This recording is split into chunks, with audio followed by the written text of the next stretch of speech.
I have the great honor, the privilege, and the boon and the bane of traveling all over the world. I spend half of my life traveling. The other half I reside in San Francisco. And what I get to do is I look down upon the planet from 38,000 feet. And when you're looking down upon the planet, you see a whole different view than when you're at bicycle level. To see what we as humans are doing as far as putting our footprint, our imprint on the planet. And it's quite fascinating to see that. And throughout all of these journeys, I've met lots of fascinating people, seen amazing places, and I've learned three things to share with you. The first is change is constant. There has always been change, and there always will be change. And we can't stop it. We have to look at it and understand the context of change. And this is about my 35, 40 minutes is going to be really about is how do we understand the context of change? The second is that the future is fiction. It's a story which we write. It's a story which each one of us writes. And I'm sure, I hope, all of us do read fiction. Odds are some of you might even write it. I know when I do my business plan, I'm writing a fiction every year. You never know what's going to happen. And some fictions are criminal stories, some are romance, some are detective novels, some are science fiction.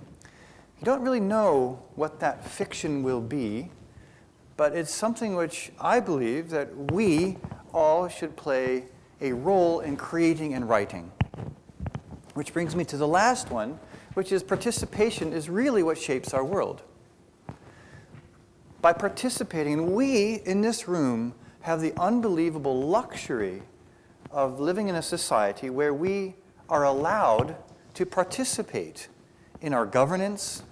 We are allowed to participate. Even though we get very frustrated at times, we can participate. We can actually, if we wish, get out there in the community and do something.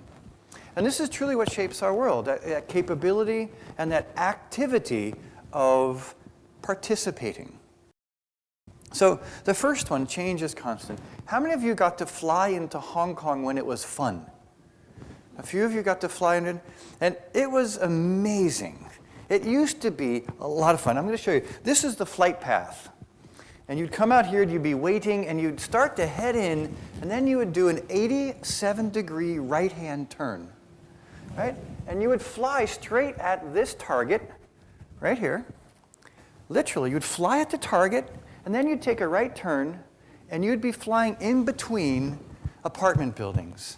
You could look left, and you could look right, and you could see people cooking, doing their laundry. You could wave at them. And they would not wave back because you were in that thing, and they didn't see you. But it was amazing, right?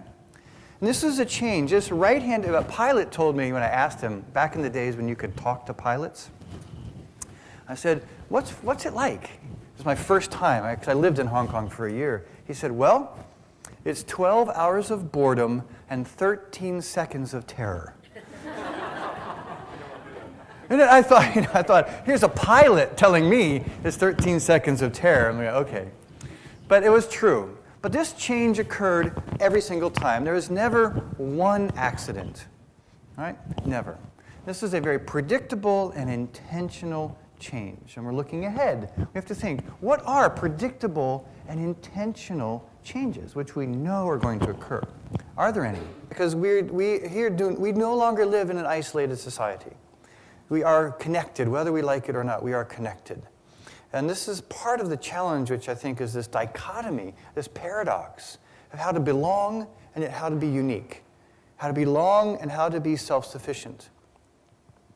And this is really, for me, a fascinating challenge which every nation and every region faces, is how to deal with this evolving context of codependency, right? So change is constant, but this context is variable, right? And this is, to me, the thing that we always have to keep our eyes up and looking around. Not just reading our local newspaper or the BBC, but to read the India Times. It's fascinating to me. I like to read the India Times, because when you read the India Times and the BBC and the New York Times, it's almost as if you're standing in 3 different worlds. Because you're reading about, or the CNN, you had CNN in there, and you're thinking you're in 4 different planets. That's fascinating because each one of these contexts are quite variable. And they're all part of the puzzle and the beauty which makes up our planet. So the future is fiction, the second one. So the future is fiction is for me a really wonderful one because it's a story which each of us want to write. And I hope each of us have an idea of what that story might be. I mean, I do. Frankly, I love coming here, but I don't want to be flying 2 weeks out of a month for the rest of my life. I have a story about how I hope my future might evolve and for my children. Right, so this is the story which we try to then create. And so you think of this, in the 50s, there was a story about internet shopping. Right? They didn't know it was internet shopping, but it became real, except these. You can see children walking in the rain with big smiles on their face. My kids never smile when it's raining. You know, this is just not real. But everything else is very real there. Or the 90s story of our future, that we're going to be able to actually print organs for our bodies, that we're going to be able to replace ourselves as we go. And the scary thing was, just a few weeks ago at TED, this gentleman right here held in his hand, I was there right, literally three rows back, and he had a kidney in his hand which he had printed. Right? So the future is actually kind of here. This is a story which was created about what we were going to be able to do, and then we made it real. So this idea of this creation of stories of the plausible futures is, for me, fundamentally powerful, because you can also then create those stories. And the question then is, now what? Very often, when we're trying to create these stories, what do we do now? And I have to say, it really blew my mind to think that my kids could probably have their kidneys replaced if they have a kidney failure. And you could begin. The heart is a bit of a complex thing they can't do yet. But the kidney is simple to create, to print. And that was the printer. Now, it blew my mind. And I would encourage you to go to TED.com. I don't own, or I'm not, I'd go to TED, but I own no stock in TED. So this is not a commercial. But to go watch that talk, it's intense. It really made me think quite differently about DNA mapping, the power of what we'll be able to do in medicine over the next 10 years. It really changed my mind. Another one is connectivity. For me, connectivity very often is the telephones, which we all have. But it's really, to me, connectivity is about transgenerational exchange. It's about exchange. It's about person-to-person exchange. And this is, for me, one of the most important drivers which worries me. It's a challenge for us, is this disconnection, this generational disconnection. And as we become more and more enamored with this little, 4 square centimeter screen, we lose the connection with our elders, our aunts, our uncles, our peers. We forget to listen to the stories. We don't have the opportunities to hear the stories which helped us understand who we were. I mean, I learned about my family from my grandfather and my grandmother and my aunt and my uncle. And with this connectivity allowing us to be nomads, we don't have that same, that same connectivity to who we are. And I say this because this is part of my life. This is my son. This is from actually 2 years ago. This is with iChat, now with Skype, and I try to talk to my 2 children, my 13-year-old daughter, who's almost 20, and my 11-year-old son, who still is 11. And I try to talk to them every day because for me, it's important for me to connect to them. Right? But this has been normal for them their entire lives. When I grew up, this was science fiction. 2001 Space Odyssey. For him and her, it's reality. Absolute reality. It's normal to talk to me from the laptop at home. It's normal for that. And it makes me feel better as a father that I'm not doing such a bad job. Right? Because my father was there every day when he came back from the shop. I came home from school, he was there every day. Right? I'm there half the time, at best. So he's a clickazin. I'm a flipazin. I flip books. I love books. I collect old books. I love the smell of old books. There's a craft to them.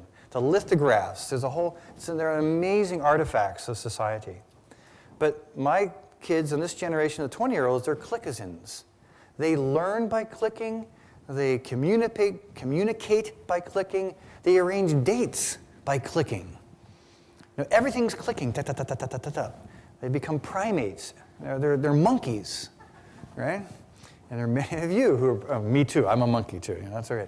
But this is, and my daughter asked me one day, said, Papa, can you show me what you talk about? And I showed her this, and she said, well, She says, when you shake somebody's hand, how do you make sure you do not dial the wrong number? Right?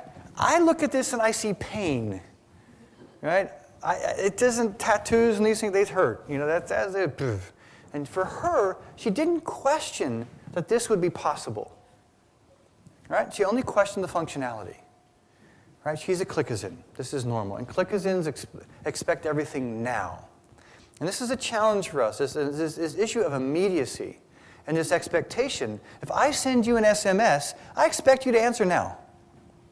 If I send you an email, I expect an answer within an hour. And if it's not within an hour, what's wrong? Right? And you call. How come you didn't answer? Well, I was at lunch. Give me a break. It's fascinating, this idea of immediacy. You have to think, what have we lost with that? And what do those challenges mean when we want everything now? The last one is Melbourne, Australia. And look at this. I'm sitting there at coffee, watching this poor dog poop in a pink bag. Right? And you look at him. He is so embarrassed. He's embarrassed. It's a pink bag for crying out loud. And he goes, right? And there's this poop hanging there, and oh my God, it's just awful. But, she goes over, she takes the bag off his back end and puts it in the garbage can, and what you then realize is it's a seeing eye dog. She is profoundly blind, right? Profoundly blind. And all of a sudden, your context changes.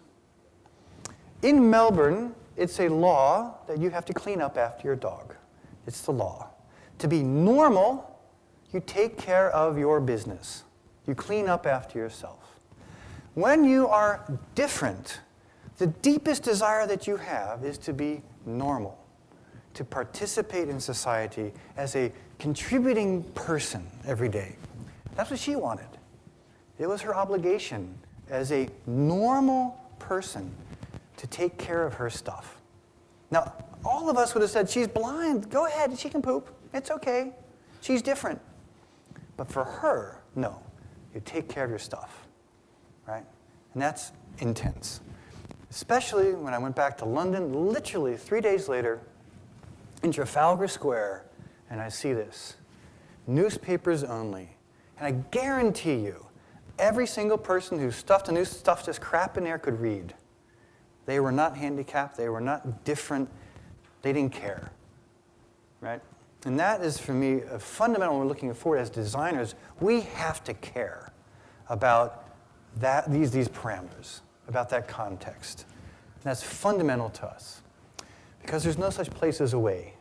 We can't shunt things to another place. This is our responsibility. And I'm going to skip that one because I'm out of time.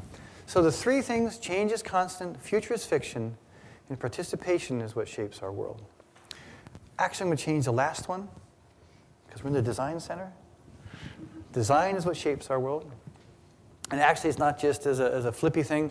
I actually do believe this is why I'm in this business, and I hope why you're in this business, because we want to change the world. And this is part of our bit.